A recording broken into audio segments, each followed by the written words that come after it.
ಸಿಂಹರಾಶಿಯವರ ಧನುರ್ಮಾಸ ವಿಶೇಷ ವಿಚಾರಗಳನ್ನು ಈ ವಿಡಿಯೋದಲ್ಲಿ ನಾನು ತಿಳಿಸಲಿದ್ದೇನೆ. ಧನುರ್ಮಾಸ ಅಂದರೆ ಏನು, ಸಿಂಹರಾಶಿಯವರಿಗೆ ಯಾಕದು ಬಹಳ ಇಂಪಾರ್ಟೆಂಟು ಇತ್ಯಾದಿ ಎಲ್ಲ ವಿಚಾರಗಳನ್ನು ತಿಳಿಸಲಿದ್ದೇನೆ. ಪ್ರತಿಯೊಬ್ಬ ಸಿಂಹರಾಶಿಯವರಿಗೆ ಇದು ಬಹಳ ಇಂಪಾರ್ಟೆಂಟ್ ವಿಡಿಯೋ ಆಗಲಿದೆ.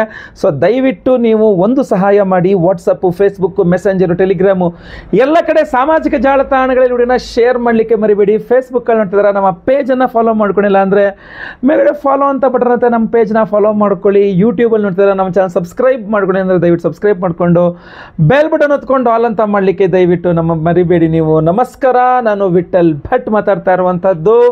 ಬನ್ನಿ ವಿಡಿಯೋನ ಶುರು ಮಾಡೋಣ. ಧನುರ್ಮಾಸ ಅಂತಂದರೆ ರವಿಗ್ರಹ ಧನುರ್ರಾಶಿಯಲ್ಲಿರುವಂಥ ಒಂದು ತಿಂಗಳನ್ನು ನಾವು ಧನುರ್ಮಾಸ ಅಂತ ಕರಿತೇವೆ. ರವಿಗ್ರಹ ಪ್ರತಿ ತಿಂಗಳು ಒಂದೊಂದು ರಾಶಿಯಲ್ಲಿ ಸಂಚಾರ ಮಾಡ್ತಾ ಇರ್ತಾನೆ. ಒಂದು ತಿಂಗಳು ಈ ರಾಶಿ ಇದ್ದರೆ ನೆಕ್ಸ್ಟ್ ತಿಂಗಳು ಮುಂದಿನ ರಾಶಿಗೆ ಹೋಗ್ತಾನೆ. ಸೊ ಡಿಸೆಂಬರ್ 16ನೇ ತಾರೀಕಿನಿಂದ ಅಂದರೆ ಡಿಸೆಂಬರ್ 15 ರಾತ್ರಿ 16 ಬೆಳಗ್ಗೆ ಸಮಯಕ್ಕೆ ಧನುರ್ರಾಶಿಗೆ ರವಿಗ್ರಹ ಪ್ರವೇಶ ಮಾಡಿದ್ರೆ ಜನವರಿ 14ನೇ ತಾರೀಕಿನ ತನಕ ಧನುರ್ರಾಶಿಯಲ್ಲಿರ್ತಾನೆ. ನಂತರ ಮಕರ ರಾಶಿಗೆ ಹೋದರೆ ಮತ್ತೆ ಮಕರ ಸಂಕ್ರಾಂತಿ ಆಗಿರುತ್ತೆ. ಸೊ ಆ ಮಕರ ಸಂಕ್ರಮಣದ ಹಿಂದಿನ ಒಂದು ತಿಂಗಳಿದೆ, ಅದನ್ನು ಧನುರ್ಮಾಸ ಅಂತ ಕರಿತೀವಿ. ಸಿಂಹರಾಶಿಯವರಿಗೆ ಧನುರ್ಮಾಸ ಯಾಕೆ ವಿಶೇಷ ಅನ್ನುವಂಥದ್ದನ್ನು ತಿಳಿಸ್ತಾನೆ ಈಗ. ಯಾಕೆಂದ್ರೆ ನೋಡಿ, ಧನುರ್ರಾಶಿಗೆ ರವಿಗ್ರಹ ಹೋಗ್ತಾನೆ ಅಂತಂದ್ರೆ ಸಿಂಹರಾಶಿಯ ಅಧಿಪತಿ ಯಾರು? ರವಿಗ್ರಹ. ಸೊ ರಾಶ್ಯಾಧಿಪತಿ ಪಂಚಮಕ್ಕೆ ಹೋಗಿ ಲಾಭವನ್ನ ಪೂರ್ಣ ದೃಷ್ಟಿಯಿಂದ ನೋಡ್ತಾನೆ, ಹಾಗೂ ಪಂಚಮಾಧಿಪತಿ ಲಾಭದಲ್ಲೇ ಇದ್ದಾನೆ. ನಿಮ್ಗೆ ಧನುರ್ಮಾಸ ಹೆಂಗಿರುತ್ತೆ, ಈ ಸಲದ ಧನುರ್ಮಾಸ 2025ನೇ ಇಸ್ವಿ ಹಾಗೂ 26ನೇ ಇಸ್ವಿ ಸ್ಟಾರ್ಟಿಂಗಲ್ಲಿ ಬರ್ತಕ್ಕಂಥ ಧನುರ್ಮಾಸ ಹೆಂಗಿರುತ್ತೆ ಈ ಬಾರಿ ಅಂತಂದರೆ, ಪಂಚಮಾಧಿಪತಿ ಲಾಭದಲ್ಲಿ ಹಾಗೂ ರಾಶ್ಯಾಧಿಪತಿ ಪಂಚಮದಲ್ಲಿ ಒಂಥರ ಅದ್ಭುತವಾದ ಕಾಂಬಿನೇಷನ್, ಒಳ್ಳೆ ರವಿಬಲ. ಸಿಂಹರಾಶಿಯವರಿಗೆ ಕಂಟಿನ್ಯೂಸ್ ಡಿಸೆಂಬರ್ 16ನೇ ತಾರೀಕಿಂದ ಒಂದು ತಿಂಗಳುಗಳ ಕಾಲ ರವಿಬಲ. ಇದರಿಂದ ಏನೇನು ಅನುಕೂಲಗಳಾಗಲಿದೆ ಅನ್ನುವಂಥದ್ದನ್ನು ತಿಳಿಸ್ತೇನೆ ನಾನು. ಬಹಳ ಮುಖ್ಯವಾಗಿ ಸಿಂಹರಾಶಿಯವರಿಗೆ ಬಹುಮುಖ್ಯವಾಗಿ ರಾಶ್ಯಾಧಿಪತಿ ಪಂಚಮಕ್ಕೆ ಬಂದು ಲಾಭವನ್ನು ನೋಡ್ತಾನೆ ಅಂದರೆ ನಿಮ್ಮ ಪ್ರಾಧಾನ್ಯತೆ ವೃದ್ಧಿ ಆಗುತ್ತೆ, ಅಂದರೆ ನಿಮ್ಮ ಪ್ರಾಮುಖ್ಯತೆ ವೃದ್ಧಿ ಆಗುತ್ತೆ. ಇಂಪಾರ್ಟೆನ್ಸ್, ನಿಮಗೆ ಯಾರು ಇಂಪಾರ್ಟೆನ್ಸೇ ಕೊಡ್ತಾನೆ ಅಲ್ಲ, ಇಂಪಾರ್ಟೆನ್ಸ್ ಕೊಡಲೇಬೇಕು ಆದ ಪರಿಸ್ಥಿತಿ ಬರುತ್ತೆ. ತನ್ನ ಮೂಲಕ ನೀವು ಕೈ ಹಾಕಿದ ಕೆಲಸಗಳೆಲ್ಲ ಸುಲಭವಾಗಿ, ಸುಲಲಿತವಾಗಿ, ಈಸಿಯಾಗಿ ನಿಮ್ಮ ಕೆಲಸಗಳನ್ನ ಮುಗಿಸ್ಕೊಬಿಡ್ತೀರಾ.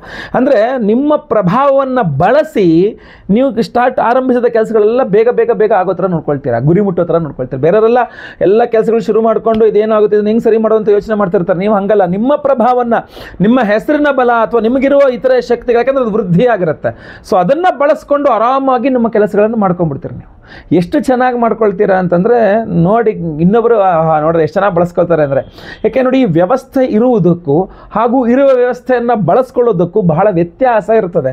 ಸೊ ಯಾರು ಇರುವ ವ್ಯವಸ್ಥೆಯನ್ನು ಬಳಸ್ಕೊಳ್ಳೋದಿಲ್ಲ ಅದು ದಡ್ಡತನ ಆಗುತ್ತೆ. ಸಿಂಹರಾಶಿಯವರು ಬುದ್ಧಿವಂತರಾಗ್ತೀರಿ. ಧನುರ್ಮಾಸದಲ್ಲಿ ನೀವು ಕೈ ಹಾಕಿದ ಕೆಲಸಗಳೆಲ್ಲ ಯಶಸ್ವಿ ಮಾಡ್ಕೊಂಡು ಬರ್ತೀರಾ. ನಿಮ್ಮ ಒಂದು ಪ್ರಭಾವವನ್ನು ಅಲ್ಲಿ ಬಳಸಿ ಸೂಪರ್, ಏನೂ ತೊಂದರೆ ಇಲ್ಲ, ರವಿಯ ಬಲ ಅನುಕೂಲವಾಗಲಿದೆ. ಇದು ತುಂಬ ಚೆನ್ನಾಗಿ ಅನುಕೂಲ ಆಗಲಿಕ್ಕೆ ಇನ್ನೂ ಏನೇನು ಮಾಡಬಹುದು ಅನ್ನುವಂಥದ್ದು ಸಿಂಪಲ್ ಪರಿಹಾರಗಳನ್ನು ಇದೇ ವಿಡಿಯೋದಲ್ಲಿ ಮುಂದೆ ಹೇಳ್ತೇನೆ ನಾನು. ಇನ್ನು ಯಾವ ವಿಚಾರಗಳಲ್ಲಿ ಇದು ಅನುಕೂಲವಾಗಲಿದೆ ಅಂತ ಕೇಳಿದ್ರೆ, ಒಂದು ಬಹಳ ಪ್ರಮುಖವಾಗಿ ಅಧಿಕಾರ ಪ್ರಾಪ್ತಿಯ ಒಂದು ಅದ್ಭುತವಾದ ಯೋಗವನ್ನು ಸಿಂಹರಾಶಿಯವರಿಗೆ ಈ ಒಂದು ಧನುರ್ಮಾಸ ಕೊಡುವ ಸಾಧ್ಯತೆ ಇರ್ತದೆ. ರವಿಗ್ರಹ ಪಂಚಮಕ್ಕೆ ಹೋದ ಅಂತಂದರೆ ನಿಮಗೆ ಅಧಿಕಾರವನ್ನು, ಯಾಕೆ ಅಂತಂದ್ರೆ ನೋಡಿ, ನಿಮ್ಮಲ್ಲಿ ಪ್ರಾಮುಖ್ಯತೆ ಯಾವ ವೃದ್ಧಿ ಆಗುತ್ತೆ, ನಿಮ್ಮಲ್ಲಿ ಅದರೊಂದು ಶಕ್ತಿ, ಒಂದು ಅಧಿಕಾರ ಇರಬೇಕು. ನೀವು ಏನೋ ಒಂದು, ನಿಮ್ಮ ಹತ್ರ ಏನೋ ಒಂದು ವಿಶೇಷ ಅಧಿಕಾರ ಇದ್ದರೆ ಜನ ನಿಮ್ಮ ಹತ್ರ ಬರ್ತಾರೆ, ಇದೊಂದು ಸ್ವಲ್ಪ ಮಾಡಿಸ್ಕೊಡಿ, ಇದೊಂದು ವ್ಯವಸ್ಥೆ ಮಾಡಿಕೊಡಿ ಅಂತ. ಸೊ ನೀವು ಸಿಂಹರಾಶಿಯವರಿಗೆ ವಿಶೇಷ ಅಧಿಕಾರ ಪ್ರಾಪ್ತಿ ಯೋಗ ಫಲ. ನೀವು ಜಾಬ್ ಮಾಡ್ತಾ ಇರಿ, ಬಿಸ್ನೆಸ್ ಮಾಡ್ತಾ ಇರಿ, ಏನೇ ಮಾಡ್ತಾ ಇರಿ, ನಿಮಗೊಂದು ವಿಶೇಷವಾದ ಅಧಿಕಾರ ಬಂದ್ಬಿಡುತ್ತೆ. ನೋಡಪ್ಪ ಇದೆಷ್ಟು ಜವಾಬ್ದಾರಿ ನಿಂದು, ನೀವೇ ಮಾಡಿಸ್ಕೊಡಿ ಇದನ್ನೆಲ್ಲ ಅಂತ. ಸೊ ಆ ವಿಶೇಷ ಜವಾಬ್ದಾರಿ ನಿಮ್ಮ ಕೈಗೆ ಬಂತು ಅಂದ ತಕ್ಷಣ ಏನೋ ಸಹಜ ಸ್ವಾಭಾವಿಕವಾಗಿ ಪ್ರಾಮುಖ್ಯತೆ ಅನ್ನೋದು ನಿಮಗೆ ವೃದ್ಧಿ ಆಗೇ ಆಗುತ್ತೆ. ಸೊ ತುಂಬ ಶ್ರದ್ಧಾ ಭಕ್ತಿಯಿಂದ ಮಾಡಿ. ಯಾಕೆ ಅಂತಂದರೆ ಯಾವುದೋ ಒಂದು ದೊಡ್ಡ ಜವಾಬ್ದಾರಿ ನಿಮ್ಮ ಕೈಯಲ್ಲಿ ಬಂತು, ಒಂದು ಅಧಿಕಾರ ನಿಮಗೆ ಬಂತು, ಒಂದು ಅವಕಾಶ ನಿಮಗೆ ಬಂತು ಅಂದರೆ ಜೊತೆಗೆ ಅಲ್ಲಿ ಅಷ್ಟಮ ಶನಿಯೂ ಸಹ ಇದ್ದಾನೆ. ನಿಮಗೆ ರವಿ ಅಧಿಕಾರವನ್ನು ಕೊಟ್ಟು ಅದನ್ನು ಸುಲಲಿತವಾಗಿ ನಡೆಸಲಿಕ್ಕೆ ಶನಿ ಬಿಡುವುದಿಲ್ಲ. ಅಷ್ಟಮದಲ್ಲಿರ್ತಕ್ಕಂಥ ಶನಿ ಕೈಗೆ ಬಂದು ತುತ್ತು ಬಾಯಿಗೆ ಬರಲಿಲ್ಲ ಅನ್ನುವಂಥ ಮಾಡ್ಕೊಳ್ಬೇಡಿ. ದಯವಿಟ್ಟು ಸ್ವಲ್ಪ ರವಿ ಶನಿ ಆರಾಧನೆ ಮಾಡಿಕೊಂಡು ಯಶಸ್ವಿಯಾಗಿ ನಿಮಗೆ ಕೊಟ್ಟಂತಹ ಒಂದು ಅಧಿಕಾರವನ್ನು ಯಶಸ್ವಿಯಾಗಿ ಪೂರ್ಣಗೊಳಿಸಬೇಕು. ಇದ್ರ ಬಗ್ಗೆ ಗಮನ ಇರಲಿ. ಎರಡಾಯಿತು. ಮೂರನೇದು, ಸಂತಾನಾದಿ ವಿಚಾರಗಳಿಗೆ ಸಿಂಹರಾಶಿಯವರಿಗೆ ಇದು ಅದ್ಭುತವಾದಂಥ ಸಮಯ. ಅದನ್ನು ನೆನ್ಪಿಟ್ಕೊಳ್ಳಿ. ಪಂಚಮದ ಪಾಪಗ್ರಹ ಅಂತ ರವಿ ಆದರೂ ಕೂಡ ರಾಶ್ಯಾಧಿಪತಿ ಆಗಿರ್ತಾನೆ ರವಿ. ಆದ್ದರಿಂದ ನೋಡಿ, ಇನ್ನೊಂದು ಬಹಳ ಪ್ರಮುಖವಾಗಿ ಹೇಳ್ತೇನೆ, ಧನುರ್ಮಾಸದಲ್ಲಿ ಸಂತಾನಕ್ಕೆ ಪ್ರಯತ್ನ ಮಾಡಿದರೆ ಅತ್ಯುತ್ತಮ. ಕಾರಣ ಏನು ಗೊತ್ತಾ? ಧನುರ್ಮಾಸದಿಂದ 9ನೇ ಮಾಸ ಸಿಂಹ ಮಾಸ ಆಗಿರುತ್ತೆ. ಅಂದರೆ ಸಿಂಹರಾಶಿಯಲ್ಲಿ ರವಿ ಇರ್ತಾನೆ, ಅಂದರೆ ಸ್ವಸ್ಥಾನ, ಸ್ವಂತ ಮನೆಯಲ್ಲಿ ರವಿ ಇರ್ತಾನೆ.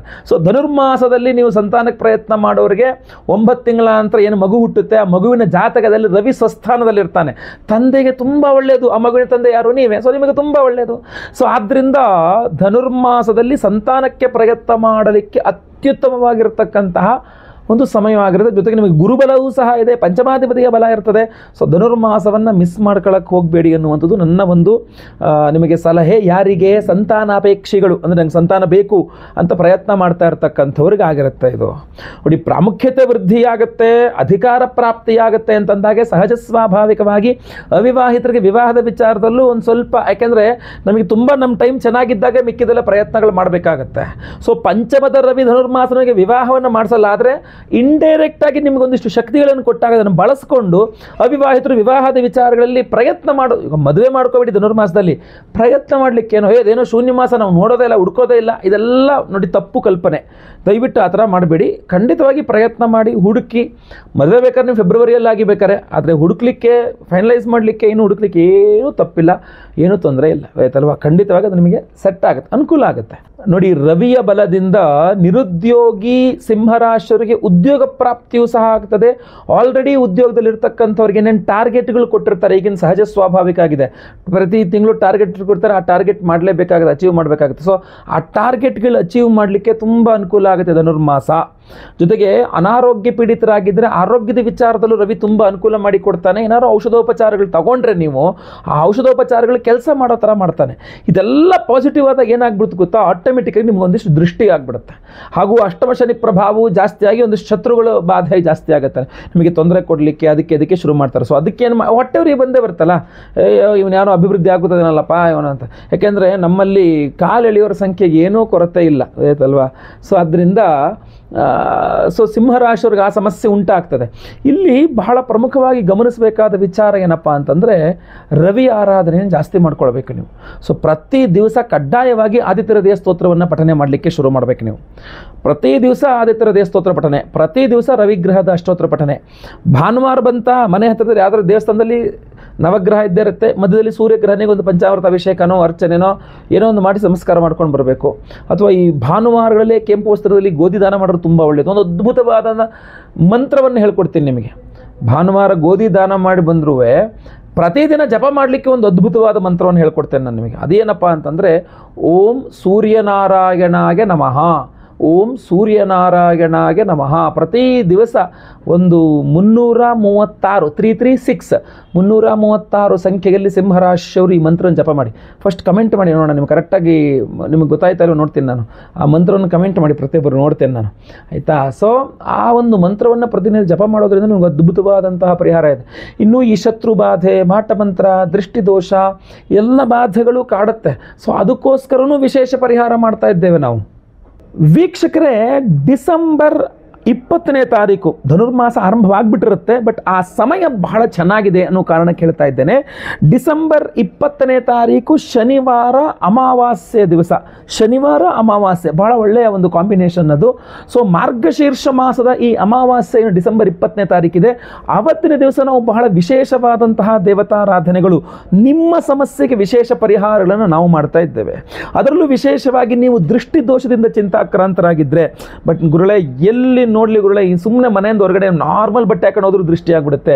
ಕೆಲಸದಲ್ಲಿ ದೃಷ್ಟಿ, ಬಿಸ್ನೆಸ್ ವ್ಯಾಪಾರದಲ್ಲಿ ದೃಷ್ಟಿ, ಅಂಗಡಿಯಲ್ಲಿ ದೃಷ್ಟಿ, ಹಣಕಾಸಿನ ವಿಚಾರದಲ್ಲಿ ದೃಷ್ಟಿ, ದೃಷ್ಟಿಯಾಗಿ ವಿವಾಹದಲ್ಲಿ ವಿಘ್ನಗಳು, ದೃಷ್ಟಿಯಾಗಿ ದಾಂಪತ್ಯದಲ್ಲಿ ವಿಘ್ನಗಳು, ದೃಷ್ಟಿಯಾಗಿ ಮಕ್ಕಳಿಗೆ ಸಮಸ್ಯೆಗಳು. ಹೀಗೆ ದೃಷ್ಟಿ ದೋಷದಿಂದಾಗಿ ಬಹಳಷ್ಟು ನೀವು ಕಷ್ಟಪಡ್ತಾ ಇದ್ದರೆ, ಯಾಕೆಂದರೆ ನಾವು ಮನುಷ್ಯನ ಹಿಡ್ಕೋಬೋದು, ಮನುಷ್ಯನ ಮನಸ್ಸನ್ನು ಹಿಡ್ಕೊಳ್ಳೋಕ್ಕಾಗಲ್ಲ ಅಲ್ವಾ? ಸೊ ಅದರಿಂದಾಗಿ ಇರತಕ್ಕಂಥ ವಿಚಾರ ಏನಂದ್ರೆ, ನಾವು ದೃಷ್ಟಿಯಿಂದ ನಮ್ಮ ರಕ್ಷಣೆಯನ್ನು ನಾವು ಮಾಡ್ಕೊಳ್ಬೇಕು. ಊರ ಮೇಲಿರೋ ಮುಳ್ಳೆಲ್ಲ ತೆಗಿಯೋಕ್ಕಾಗಲ್ಲಪ್ಪ, ನನ್ನ ಕೈ ಚಪ್ಪಲಿ ಹಾಕೊಂಡು ಓಡಾಡಬೇಕು ಅನ್ನೋ ಥರ. ಸೊ ಅದರಿಂದ ಆ ಒಂದು ವಿಶೇಷವಾದಂತಹ ದೃಷ್ಟಿ ದೋಷವನ್ನು ನಿವಾರಣೆ ಮಾಡ್ತಕ್ಕಂಥ ಒಂದು ವಿಶೇಷ ಪರಿಹಾರವನ್ನು ನಾವು ಮಾಡ್ತಾ ಇದ್ದೇವೆ. ಅದುವೇ ಕುದೃಷ್ಟಿ ಪರಿಹಾರ ಹೋಮ. ಅದು ಅವತ್ತಿನ ದಿವಸ ಕೇತು ಜಯಂತಿ ಸಹ ಇದೆ. ಕೇತು ನಿಮಗೆ ದೃಷ್ಟಿಕಾರಕನಾಗಿರ್ತಾನೋ. ಸೊ ಅದರಿಂದ ಕೇತು ಜಯಂತಿಯ ದಿವಸವೇ, ಅಂದರೆ ಡಿಸೆಂಬರ್ 20ನೇ ತಾರೀಕು ಶನಿವಾರ ಕೇತು ಜಯಂತಿಯ ದಿವಸವೇ ನಾವು ಕುದೃಷ್ಟಿ ಪರಿಹಾರ ಹೋಮ, ಕೇತು ಶಾಂತಿಯನ್ನು ಮಾಡ್ತಾ ಇದ್ದೇವೆ. ಹಾಗೂ ವಿಶೇಷವಾದಂತಹ ಅಷ್ಟಧಾತು ಅಷ್ಟದಿಗ್ಬಂಧನ ಮಹಾರಕ್ಷಾ ಕವಚವನ್ನು ಕೊಡ್ತಾ ಇದ್ದೇವೆ. ಈ ಅಷ್ಟಧಾತು ಅಷ್ಟದಿಗ್ಬಂಧನ ಮಹಾರಕ್ಷಾ ಕವಚ ತುಂಬ ಕಾಂಪ್ಯಾಕ್ಟ್ ಆಗಿದೆ, ಸ್ವಲ್ಪ ಭಾರ ಅನ್ಸುತ್ತೆ ನಿಮಗೆ, ಬಟ್ ತುಂಬ ಕಾಂಪ್ಯಾಕ್ಟ್ ಆಗಿದೆ, ನೀವು ಆರಾಮಾಗಿ ಪಾಕೆಟಲ್ಲಿ ಇಟ್ಕೊಳ್ಬಹುದು. ಇದನ್ನು ಸಿದ್ಧಿ ಮಾಡಿ ಕೊಡ್ತೇವೆ. ಇನ್ನೂ ವಿಶೇಷವಾದಂಥ ಹೋಮಗಳಿದೆ. ಶತ್ರು ನಿಗ್ರಹ ಬಗಳಾಮುಖಿ ಹೋಮ. ಆ ವಿಶೇಷವಾದ ಹೋಮದಲ್ಲೂ ಈ ಒಂದು ಅಷ್ಟಧಾತು ಅಷ್ಟದಿಗ್ಬಂಧನ ಮಹಾ ರಕ್ಷಾ ಕವಚ ಎನರ್ಜೈಸ್ ಆಗಿರುತ್ತೆ. ಯಾಕೆ ಅಂದರೆ ಶತ್ರುಗಳನ್ನು ನಿಗ್ರಹ ಮಾಡ್ತಕ್ಕಂಥದ್ದು ಬಹಳ ಮುಖ್ಯವಾಗಿರುತ್ತೆ. ಶತ್ರುವನ್ನು ಸೋಲಿಸ್ತಕ್ಕಂಥದ್ದೆಲ್ಲ ಬಹಳ ದೂರದ ವಿಚಾರ. ಯಾಕೆಂದರೆ ಒಂದ್ಸಲ ಸೋಲಿಸಿ ಮತ್ತೆ ಪುನಃ ಬಂದ್ಬಿಡ್ತಾನೆ. ಅದ್ರ ಬದಲ ಶತ್ರುವನ್ನು ನಿಗ್ರಹ ಮಾಡಬೇಕು. ನಿಮ್ಮ ಸುದ್ದಿಗೆ ಅವರು ಬರಬಾರ್ದು, ಅವರು ಯಾವುದೇ ಕೆಡುಕು ಮಾಡಿದ್ರು ನಿಮಗೆ ತಾಗಬಾರ್ದು. ನಿಮ್ಮ ವ್ಯವಹಾರ, ನಿಮ್ಮ ಕೆಲಸಗಳು, ನಿಮ್ಮ ಕಾರ್ಯಗಳು, ನಿಮ್ಮ ಜೀವನ ನಿಮ್ಮ ಸುಗಮವಾಗಿ ನಡೆಸ್ಕೊಂಡು ಹೋಗಬೇಕು. ದೃಷ್ಟಿಯೂ ನಿಮಗೆ ತಾಗಬಾರದು, ಮಾಟಮಂತ್ರವೂ ನಿಮಗೆ ತಾಗಬಾರದು, ಶತ್ರುಬಾಧೆಯೂ ನಿಮಗೆ ತಾಗಬಾರದು. ಅದಕ್ಕೋಸ್ಕರವಾಗಿ ಶತ್ರು ನಿಗ್ರಹ ಬಗಳಾಮುಖಿ ಹೋಮ, ಕುದೃಷ್ಟಿ ಪರಿಹಾರ ಹೋಮ, ಜೊತೆಯಲ್ಲಿ ಎಲ್ಲ ವಿಘ್ನಗಳ ನಿವಾರಣೆ ಮಾಡ್ತಕ್ಕಂಥ ಕೇತು ಶಾಂತಿ ಹೋಮ. ಆಬ್ಸ್ಟ್ಯಾಕಲ್ಸ್ ಕ್ರಿಯೇಟರ್ ಅಂತ, ವಿಘ್ನಕಾರಕನಾಗಿರುತ್ತಾನೆ ಕೇತು ಗ್ರಹ. ಅದಕ್ಕೋಸ್ಕರ ಗಣಪತಿಯನ್ನು ಆರಾಧನೆ ಮಾಡ್ತೇವೆ ಕೇತು ಶಾಂತಿಗೋಸ್ಕರ. ಸೊ ಅದರಿಂದ ನಾವು ಬಹಳವಾಗಿ ಹೇಳ್ತಕ್ಕಂಥದ್ದು ಏನಂದರೆ, ಅವತ್ತಿನ ದಿವಸ ನಾವು ಕೇತು ಶಾಂತಿ ಹೋಮ, ಶತ್ರು ನಿಗ್ರಹ ಬಗಳಾಮುಖಿ ಹೋಮ, ಕುದೃಷ್ಟಿ ಪರಿಹಾರ ಹೋಮ ಅಷ್ಟೇ ಅಲ್ಲ, ಅವಿವಾಹಿತರಿಗೆ ವಿವಾಹ ಸಿದ್ಧಿಯಾಗಬೇಕು, ವಿವಾಹಿತರಿಗೆ ಅನ್ಯೋನ್ಯ ಸುಖ ದಾಂಪತ್ಯ ಜೀವನ ಸಿಗಬೇಕು ಅಂತ ಸ್ವಯಂವರ ಪಾರ್ವತಿ ಹೋಮವನ್ನು ಮಾಡ್ತಾ ಇದ್ದೇವೆ. ಇನ್ನು ಗುರುಬಲ ಇಲ್ಲದವರಿಗೆ ಗುರುಬಲ ಸಿಗಬೇಕು, ಗುರುಬಲ ಇರ್ತಕ್ಕಂಥವ್ರಿಗೆ ಗುರುಬಲ ಕೆಲಸ ಮಾಡಲಿಕ್ಕೆ ಶುರು ಮಾಡಬೇಕು, ಗುರುಶಾಂತಿ ಹೋಮವನ್ನು ಮಾಡ್ತಾ ಇದ್ದೇವೆ. ಪಂಚಮ ಶನಿ, ಅಷ್ಟಮ ಶನಿ, ಅರ್ಧಾಷ್ಟಮ ಶನಿ, ಸಾಡೆ ಸಾತಿ ಶನಿ, ಮಹಾದಶ, ಅಂತರ್ದಶ, ಸೂಕ್ಷ್ಮದಶ, ಪ್ರಾಣದಶ, ಯಾವುದೇ ರೀತಿಯ ಶನಿ ಪ್ರಭಾವ ಇದ್ದರೂ, ದುಷ್ಪ್ರಭಾವ ಇದ್ದರೆ ಪರಿಹಾರವಾಗಬೇಕು ಅದು ಶನಿ ಶಾಂತಿ ಹೋಮವನ್ನು ಮಾಡ್ತಾ ಇದ್ದೇವೆ. ನವಗ್ರಹ ಶಾಂತಿ ಹೋಮಗಳನ್ನು ಮಾಡ್ತಾ ಇದ್ದೇವೆ. ಈ ಎಲ್ಲ ಹೋಮಗಳಲ್ಲಿ ಶನಿವಾರ ಅಮಾವಾಸ್ಯೆ, ಮಾರ್ಗಶೀರ್ಷ ಅಮಾವಾಸ್ಯೆ ದಿವಸ ಈ ಅಷ್ಟಧಾತು ಅಷ್ಟದಿಗ್ಬಂಧನ ಮಹಾರಕ್ಷಾ ಕವಚವನ್ನು ಎನರ್ಜೈಸ್ ಮಾಡಿ ಕೊಡ್ತಾ ಇದ್ದೇವೆ. ಸೊ ಇದನ್ನು ನೀವು ಎಲ್ಲ ಹೋಮಗಳ ಭಸ್ಮ ನಿಮ್ಮ ಹಣೆಯಲ್ಲಿರುತ್ತೆ, ಆ ಕುಂಕುಮ ನಿಮ್ಮ ಹಣೆಯಲ್ಲಿ ಇಟ್ಕೊಳ್ಳಿ, ಆ ಭಸ್ಮ ನಿಮ್ಮ ಹಣೆಗೆ ಹಚ್ಕೊಳ್ಳಿ. ಹಾಗೂ ಈ ವಿಶೇಷವಾದ ಯಂತ್ರವನ್ನು ನಿಮ್ಮ ಪಾಕೆಟಲ್ಲಿ ಇಟ್ಕೊಂಡ್ರೆ ಸಾಕು, ನಿಮ್ಮ ರಕ್ಷಣೆ ಆಗೇ ಇರ್ತದೆ. ಯಾಕೆಂದರೆ ಬಹಳ ಜನ ಕೇಳ್ತಿರ್ತೀವಿ, ನಾನು ಒಂದು ರಕ್ಷಣೆಗೆ ಏನಾರು ಒಂದು ಕುಡಿ ನಾವು ಇಟ್ಕೊಳ್ಳುವಂಥದ್ದು ಅಂತ. ಸೊ ಅದರಿಂದ ಇದು ಯಾವ ರೀತಿಯಲ್ಲಿ ಅಂದರೆ, ಏನಾದ್ರು ನಿಮಗೆ ಮೈಲಿಗೆ ಇತ್ಯಾದಿ ಅನಿಸಿದ್ರೆ ನೀವು ಅದನ್ನು ತೆಗೆದು ಎಲ್ಲರೂ ಇಟ್ಬಿಟ್ಟು ಹೊರಗಡೆ ಹೋಗಿ ಬಂದರೆ ಆಯ್ತಷ್ಟೇ. ಸೊ ಇವತ್ತು ಹೋದಾಗ ಇಲ್ಲಿ ಎಲ್ಲರೂ ಮೈಲಿಗೆ ಮೇಲೆ ಇಟ್ಕೊಳ್ಳಿ, ಏನೂ ತೊಂದರೆ ಇಲ್ಲ. ಬೇಕಾದಾಗ ಅದನ್ನು ತಗೊಂಡೋಗಿ. ಇವಾಗ ಯಾವುದೋ ಒಂದು ಮದುವೆ ಅಟೆಂಡ್ ಮಾಡ್ತಾ ಇದ್ದೀರಾ, ತುಂಬ ದೃಷ್ಟಿ ಆಗಿಬಿಡುತ್ತೆ. ಯಾವುದೋ ಒಂದು ಇದು ತುಂಬ ಇಂಪಾರ್ಟೆಂಟ್ ಈವೆಂಟ್ಗೆ ಹೋಗ್ತಾ ಇದ್ದಾರೆ, ತುಂಬ ಇಂಪಾರ್ಟೆಂಟ್ ಇರ್ತದೆ ಅದು. ಅಥವಾ ಯಾವುದೋ ಇಂಟರ್ವ್ಯೂ ಅಟೆಂಡ್ ಮಾಡ್ತಾ ಇದ್ದೀರಾ, ತುಂಬ ಇಂಪಾರ್ಟೆಂಟ್ ದೃಷ್ಟಿ ಮತ್ತೊಂದಿನದಿಂದ ನಿಮಗೆ ಏನೋ ಇಂಟರ್ವ್ಯೂ ಪಾಸ್ ಮಾಡೋಕ್ಕಾಗ್ತಾ ಇಲ್ಲ, ಕೆಲಸಗಳು ಸಿಗ್ತಾ ಇಲ್ಲ, ಎಕ್ಸಾಮ್ ತುಂಬ ಇಂಪಾರ್ಟೆಂಟ್ ಇರ್ತಕ್ಕಂಥದ್ದಾಗೆಲ್ಲ ಇಟ್ಕೊಂಡು ಹೋಗ್ಬೋದು ಪಾಕೆಟಲ್ಲಿ. ನಿತ್ಯ ಕೂಡ ನೀವು ಇಟ್ಕೊಳ್ಬೋದು, ಏನೂ ತೊಂದರೆ ಇಲ್ಲ. ಅಷ್ಟು ಅದ್ಭುತವಾದಂತಹ ಒಂದು ರಕ್ಷಾ ಕವಚ. ನೀವು ಸಂಕಲ್ಪ ಸೇವೆಗೆ ಹೆಸರು ಕೊಟ್ಟವ್ರಿಗೆಲ್ಲರಿಗೂ ಸಹ ಕೊಡ್ತಾ ಇದ್ದೇವೆ. ಅವತ್ತು ಡಿಸೆಂಬರ್ 20ನೇ ತಾರೀಕು ಲೈವಲ್ಲಿ ಹೋಮ ಇರುತ್ತೆ. ಲೈವಲ್ಲಿ ನಿಮ್ಮ ಹೆಸರು ಸಂಕಲ್ಪ ಆಗುತ್ತೆ. ಎಲ್ಲ ಹೋಮ ಲೈವ್ ನೋಡ್ತೀರಾ. ಪ್ರಸಾದ ನಿಮಗೆ ಎಲ್ಲ ಹೋಮಗಳ ಭಸ್ಮ, ಕುಂಕುಮಾರ್ಚನೆ, ಕುಂಕುಮ ಪ್ರಸಾದ ಜೊತೆಗೆ ಈ ವಿಶೇಷವಾದ ಅಷ್ಟದಿಗ್ಬಂಧನ ಹಾಗೂ ಅಷ್ಟಧಾತು ಅಷ್ಟದಿಗ್ಬಂಧನ ಮಹಾರಕ್ಷಾ ಕವಚ ನಿಮಗೆ ನಾವು ಸ್ಪೀಡ್ ಪೋಸ್ಟ್ ಮೂಲಕ ನಾವು ಕಳಿಸ್ಕೊಡ್ತೇವೆ. ಸೊ ಸಂಕಲ್ಪ ಸೇವೆಗೆ ಹೆಸರು ಕೊಡೋರು ಸ್ಕ್ರೀನ್ ಮೇಲೆ ಕಾಣುವಂಥ ನಂಬರ್ಗೆ ನಿಮ್ಮ ಹೆಸರು, ಗೋತ್ರ ಗೊತ್ತಿದ್ರೆ, ನಕ್ಷತ್ರ ಗೊತ್ತಿದ್ರೆ, ರಾಶಿ ಗೊತ್ತಿದ್ರೆ ಬೇಗ ವಾಟ್ಸಪ್ ಮಾಡ್ಕೊಳ್ಳಿ. ಎಲ್ಲರಿಗೂ ಸಹ ಒಳ್ಳೆಯದಾಗಲಿ. ಈ ವಿಚಾರವನ್ನು ಪ್ರತಿಯೊಬ್ಬರಿಗೂ ತಿಳಿಸಿ, ಅವರವರಿಗೆ ಅನುಕೂಲ ಆಗಲಿ ಎಲ್ಲರಿಗೂ ಸಹ. ಸೊ ಸ್ಕ್ರೀನ್ ಮೇಲೆ ಕಾಣೋ ನಂಬರ್ಗೆ ನೀವು ಎಲ್ಲರೂ ಸಹ ಕಾಂಟ್ಯಾಕ್ಟ್ ಮಾಡಬಹುದಾಗಿರ್ತದೆ. ವಾಟ್ಸಪ್, ಫೇಸ್ಬುಕ್, ಮೆಸೆಂಜರ್, ಟೆಲಿಗ್ರಾಮ್ ಮೇಲೆ ಕಡೆ ವಿಡಿಯೋನ ಶೇರ್ ಮಾಡಿ ದಯವಿಟ್ಟು. ಎಲ್ಲರಿಗೂ ಸಹ ಒಳ್ಳೆಯದಾಗಲಿ. ನೆನ್ಪಿಟ್ಕೊಳ್ಳಿ, ಪ್ರತಿ ದಿವಸ ಓಂ ಸೂರ್ಯನಾರಾಯಣಾಯ ನಮಃ ಈ ಮಂತ್ರವನ್ನು ಜಪ ಮಾಡ್ತಾ ಇರಿ. 336 ಬಾರಿ ಜಪ ಮಾಡಿ ಪ್ರತಿ ದಿವಸ. ಮಿನಿಮಮ್ 1800 ಸಲ ಮಾಡಿದ್ರು ತುಂಬ ಒಳ್ಳೆಯದು. ಬಟ್ ದಯವಿಟ್ಟು ಮಾಡಿ. ಎಲ್ಲರಿಗೂ ಸಹ ಒಳ್ಳೆಯದಾಗಲಿ. ವಿಡಿಯೋ ಇಷ್ಟ ಆದರೆ ದಯವಿಟ್ಟು ಲೈಕ್ ಮಾಡಲಿಕ್ಕೆ ಮರಿಬೇಡಿ. ಏನಾದರೂ ವಿಶೇಷ ಪ್ರಶ್ನೆಗಳಿದ್ದರೆ ದಯವಿಟ್ಟು ಕಾಮೆಂಟ್ ಮಾಡಲಿಕ್ಕೂ ಸಹ ಮರಿಬೇಡಿ.